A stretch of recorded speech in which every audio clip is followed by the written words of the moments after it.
Bonjour chers internautes, bienvenue sur Socio-Anthropologie. Aujourd'hui nous allons parler sur les différents niveaux de la socio-anthropologie. N'oubliez pas surtout de vous abonner à la chaîne si vous êtes nouveau et d'appuyer sur la touche alerte, celle qui vous notifiera toutes les nouvelles vidéos qui seront postées, qui seront publiées sur cette chaîne. Cette vidéo traitera de la pensée sociologique, c'est-à-dire avant même la naissance de cette science.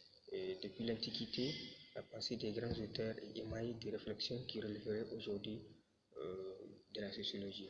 Cependant, on ne peut pas parler de la sociologie qu'à compter du moment où naît une démarche systématique qui conduit l'analyse à dépasser le niveau de simple réflexion sociale pratiquée par tout un chacun, à constituer une discipline autonome, c'est-à-dire un champ, une communauté scientifique dont les normes de scientificité, les concepts, les domaines d'études, les méthodes tracent des frontières claires avec les domaines voisins, histoire, économie, philosophie, ethnologie, etc.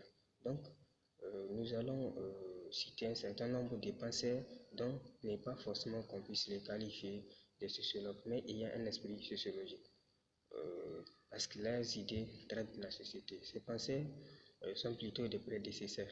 Dans cette présente vidéo, nous allons mettre en évidence trois penseurs, à l'exemple de Platon, Aristote et Saint-Augustin. Platon, 428-347 avant Jésus-Christ, né dans une famille aristocratique proche du régime des 30 tyrans. Platon, élève de Socrate, est frappé par les troubles sociaux. Il garde une aversion pour la démocratie qui a condamné à mort son maître en 399. Sa pensée intéresse principalement la philosophie, mais traite de la société.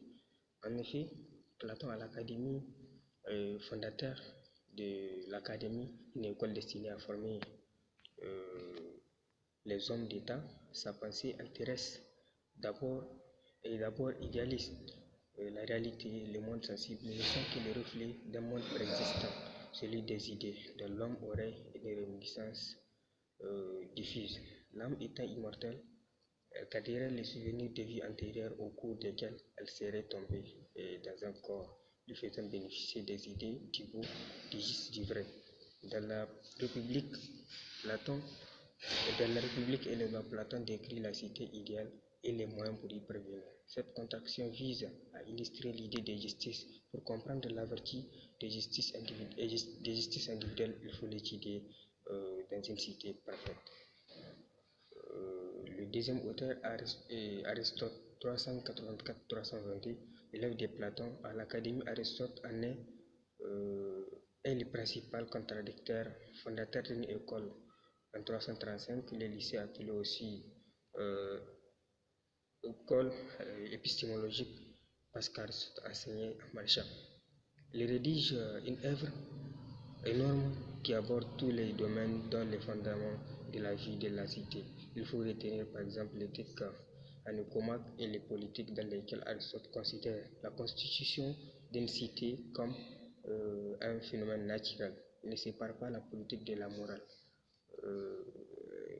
C'est pourquoi il aborde les questions des réalités sociales et passe à revue de plusieurs facteurs dont les formes de gouvernement, la densité démographique, la redistribution des riches. Ainsi, Aristote, en tant que philosophe, donne sa contribution au développement de la pensée sociologique.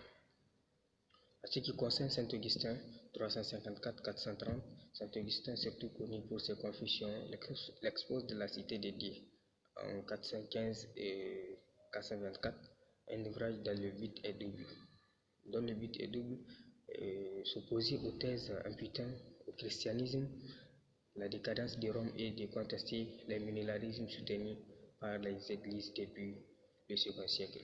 Toute société est à la fois une cité terrestre caractérisée par les vices, l'injustice, les péchés, la violence.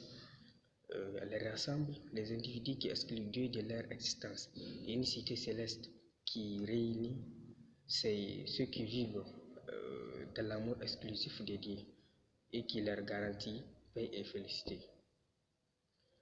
On attend parmi les régimes l'ensemble des croyances à un régime terrestre catholique, un règne terrestre catholique portant sur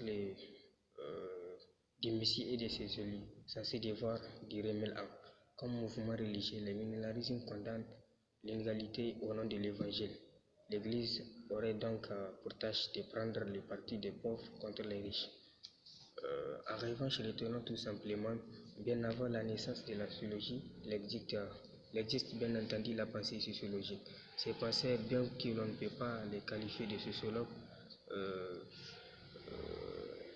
en tout cas, leurs idées traitent de la société. Ce n'est pas chez ces auteurs seulement que l'on peut trouver un aspect sociologique.